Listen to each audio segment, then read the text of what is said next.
اقرأ وربك الأكرم الذي علم بالقلم علم الإنسان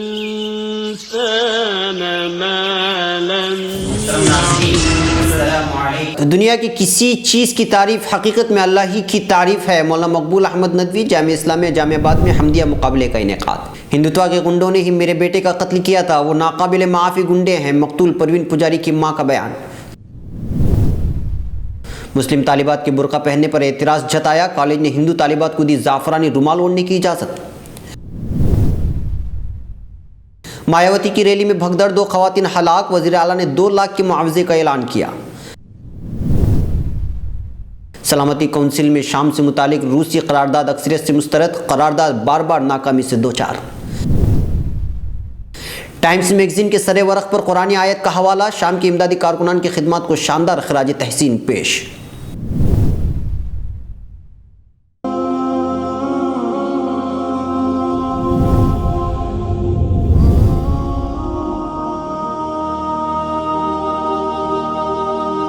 ہندوستان میں قومیت ڈھونڈتا ایک پاکستانی سر پھرا بھگوڑا. ناظرین، آپ جانتے ہیں کہ ایک ایسا شخص ہے جو کسی کو خوش کر کے دوسروں کو ناراض کرنا اچھا جانتا ہے. طارق فتح. اسی پر خصوصی سیدھی بات میں اس ہفتے لے کر کے آ رہا ہوں. دیکھنا نہ بھولیں فکر و خبر کی سیدھی بات میرے ساتھ.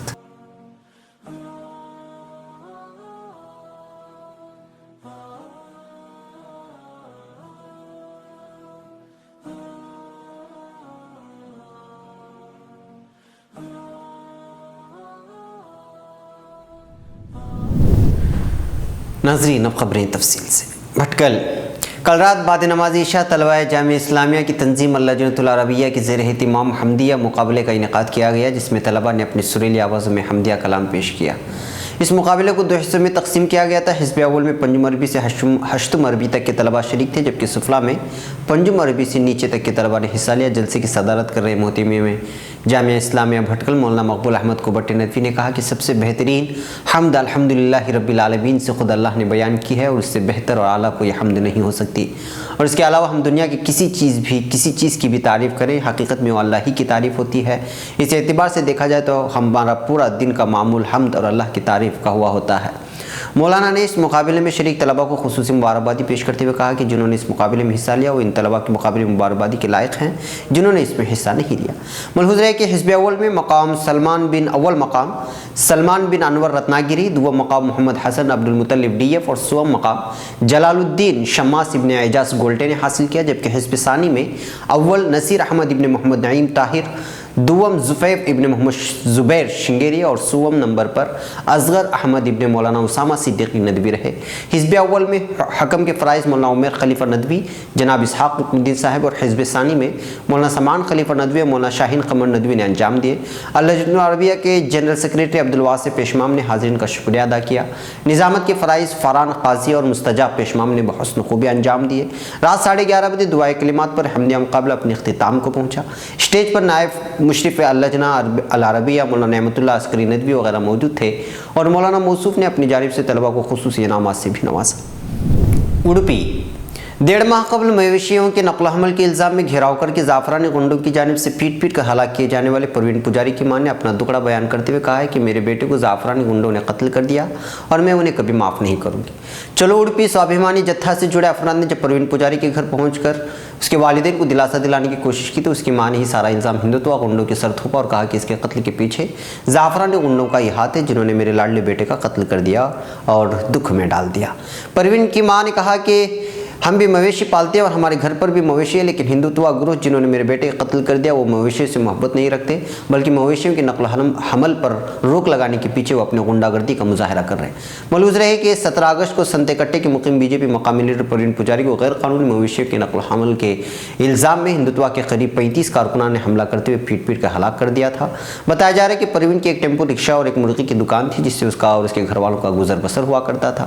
اب اس کے اہل خانہ فقر و فاقے کی زندگی گزار رہے ہیں اور سارا الزام وہ ہندوتوا غنڈہ گردی کا مان رہے ہیں جنہوں نے پروین کا قتل کیا تھا. ہاویری. مہاراشٹر کے بعد اب کرناٹک میں مسلم طالبات کے برقع پہننے کا معاملہ گرما گیا ہے۔ یہاں کے ہاویری ضلع کے ہانگل تعلقے میں واقع کماریشو پی یو کالج میں زیر تعلیم مسلم لڑکیوں کے برقع پہننے پر پابندی عائد کرنے کا مطالبہ کیا گیا اور کہا ہے کہ اگر مسلم طالبات برقع پہن کر کلاسوں میں حاضر ہوتی ہیں تو دیگر طبقات کے طالبات کو بھی زعفرانی رومال اوڑھ کر کلاس روم میں حاضر ہونے کی اجازت دی جائے۔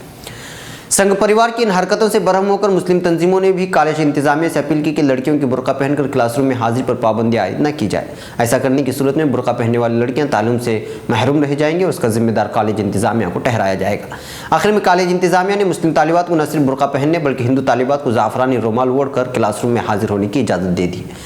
کماریشور فرسٹ گریڈ کالج میں ڈریس کوڈ کے معاملے کو لے کر تنازعہ شروع ہو گیا۔ سنگھ پریوار کی چند تنظیموں نے مسلم طالبات کے برقع پہن کر کلاسوں میں حاضر ہونے کی مخالفت کی اور طلباء نے کلاسوں کا بائیکاٹ بھی کیا۔ مطالبہ کیا گیا کہ اگر مسلم طالبات کو برقع پہن کر کلاس روم میں حاضر ہونے کی اجازت دی جاتی ہے تو دیگر طالبات کو بھی زعفرانی رومال پہننے کی اجازت دی جائے، جس کے بعد کالج انتظامیہ نے یہ فیصلہ لیا تھا۔ لکھنؤ اتر پردیش کی راجدھانی لکھنؤ میں کاشی رام کی برسی کے موقع پر مایاوتی کی مہاریلی میں اچانک بھگدڑ مچ گئی۔ اس حادثے میں 2 خواتین کی موت ہو گئی اور 22 افراد زخمی ہو گئے۔ بتایا جاتا ہے کہ ریلی میں آنے والوں کی تعداد کافی بڑھ گئی تھی اور بھیڑ کی وجہ سے یہ ریلی میں بھگدڑ مچی تھی۔ ادھر ریلی میں مرنے والوں کو وزیر اعلیٰ اکھلیش یادو نے معاوضے کا اعلان کیا ہے۔ وزیر اعلیٰ نے مہلوکین کے اہلِ خانہ کو 2-2 لاکھ روپے دینے کا اعلان کیا۔ تمام زخمیوں کو حکومت بلا معاوضہ علاج بھی کروائے گی۔ مقامی لوگوں کا کہنا ہے کہ مہاریلی میں سیکورٹی کے پختہ انتظامات نہیں کیے گئے تھے۔ ریلی میں حصہ لینے کے لیے ریاست بھر سے لاکھوں کی تعداد میں کارکنان پہنچے تھے۔ بھگدڑ میں 22 افراد کی زخمی ہونے کی اطلاع ہے، جن کا علاج ریلی کی کیمپ اسپتال میں کیا جا رہا ہے۔ مرنے والوں میں سے ایک خاتون کی بجنور کی رہائشی شانتی دیوی کے طور پر شناخت ہوئی ہے، جبکہ دوسرے خاتون کی شناخت نہیں ہو پائی ہے۔ خاتون کی شناخت کے لیے BSP کارکنان کوشش کر رہے ہیں۔ موقع پر ضلع انتظامیہ کے افسران موجود تھے۔ اقوام متحدہ روس کی جانب سے شام بالخصوص حلب میں فائر بندی سے متعلق فرانس اور اسپین کے قرارداد کو ویٹو کیے جانے کے بعد روس کی جانب سے شام میں فائر بندی کے معاہدے کو پھر سے زندہ کرنے کے لیے پیش کی جانے والی قرارداد بھی ناکامی سے دوچار ہو گئی ہے۔ قرارداد کے حق میں منظوری کے لیے مطلوب کم از کم 9 ووٹ بھی نہ مل سکے۔ سلامتی کونسل میں قرارداد کی منظوری کے لیے لازم ہے کہ کم از کم 9 ارکان کی جانب سے منظوری کا ووٹ دیا جائے اور 5 مستقل ارکان میں سے کوئی اس کو ویٹو نہ کرے۔ سلامتی کونسل میں ویٹو کا حق رکھنے والے ممالک امریکہ، فرانس، برطانیہ، روس اور چین ہیں۔ ہفتے کے روز ہونے والے رائے شماری میں روسی قرارداد کو صرف 4 ووٹ حاصل ہوئے، جبکہ 9 ممالک نے اس کی مخالفت کی اور 2 ملکوں نے ووٹنگ میں حصہ نہ لیا۔ لہٰذا اس کی منظوری کو روکنے کے لیے ویٹو کے استعمال کی ضرورت نہیں پیش آئی۔ روس کی جانب سے پیش کردہ قرارداد میں تمام فریقوں سے حلب میں فائر بندی اور انسانی امداد کا سامان پہنچانے کی اجازت دینے کا مطالبہ کیا گیا، تاہم اس میں شہر پر عسکری فضائی پروازیں روکنے کی جانب کوئی اشارہ نہیں تھا۔ اس سے قبل فرانس کی قرارداد کے متن میں حلب میں فضائی بمباری روکے جانے کے ساتھ جنگ بندی کا مطالبہ کیا گیا تھا۔ روس نے پہلے ہی مذکورہ قرارداد کے خلاف ویٹو کا حق استعمال کرنے کا عندیہ دے دیا تھا۔ دبئی شام میں صدر اسد اور ان کے حواری جہاں اپنے عوام کی نسل کشی اور بدترین قتل عام میں کوشاں ہیں، وہیں ایسے رضاکاروں کی بھی کوئی کمی نہیں جو اپنی جانوں پر کھیل کر وحشیانہ بمباری سے متاثرہ بچوں، خواتین اور زخمیوں کی جانیں بچانے کے لیے کوشاں ہیں۔ انہی انسان دوست لوگوں کے لیے پوری دنیا میں ہمدردی کے جذبات تیزی سے بڑھ رہے ہیں، یہاں تک کہ مغربی ذرائع ابلاغ کو بھی ان سفید ہیلمٹ والے کارکنوں کو نوبل انعام کا حقدار قرار دینے کے مطالبات کیے جانے لگے ہیں۔ شام میں حقیقی معنوں میں لوگوں کی زندگیاں بچانے میں سرگرم کارکنان ہی انعام کے حقدار ہیں۔ تباہال شام میں زندگیاں بچانے میں مصروف رضاکاروں اور کارکنوں کو امریکی ٹائم میگزین نے بھی شاندار خراج تحسین پیش کیا ہے۔ یہاں تک کہ امریکی جریدے نے بھی قرآن پاک کی سورہ المائدہ کی آیت 32 کا حوالہ دیا ہے، جس میں اللہ رب العزت کا فرمان ہے کہ جس نے ایک زندگی بچائی گویا اس نے پوری انسانیت کو بچا لیا۔ اس آیت کا حوالہ دینے کے بعد امریکی جریدے نے اپنی رپورٹ میں شام کے بربادی کے ڈھیروں میں زندگی تلاش کرنے والے ان کارکنوں کی خدمات پر روشنی ڈالی ہے اور انہیں دنیا کے عظیم لوگ قرار دیا ہے۔ رپورٹ میں لکھا ہے کہ شام اور روس کے جنگی طیارے موت بانٹتے ہیں، جبکہ سفید ہیلمٹ پہننے رضاکار اپنے جانوں کو خطرے میں ڈال کر زندگیاں بچانے کی کوشش کرتے ہیں۔ میگزین نے شام میں تباہی و بربادی کی تصویر کشی کے لیے طویل رپورٹ شائع کی ہے۔ رپورٹ میں دل دہلا دینے والے واقعات اور امدادی کارکنوں کو درپیش مشکلات کا بھی تفصیل حوال بیان کیا گیا ہے۔ عمران نامی شامی بچے کا بھی تذکرہ شامل ہے، جس کی خون میں لت پت تصویر نے چند ہفتے قبل پوری دنیا کو ہلا کر رکھ دیا تھا۔ یہاں تک اس رپورٹ میں امدادی کارکنان کی تعداد کا بھی اندازہ لگایا گیا ہے اور ان کی خدمات کو خراج تحسین پیش کرتے ہوئے انسانوں کے لیے مدد کے فرشتے قرار دیا گیا ہے۔ ناظرین، یہ تھی فکر و خبر ویڈیو نیوز کی اہم ترین خبریں۔ مزید عالمی، خلیجی، ملکی اور مقامی خبروں کے لیے اسکرین پر دیے جا رہے ہمارے ویب سائٹس تک آنے کی زحمت فرمائیں۔ پھر ملاقات ہوگی۔ السلام علیکم ورحمۃ اللہ وبرکاتہ۔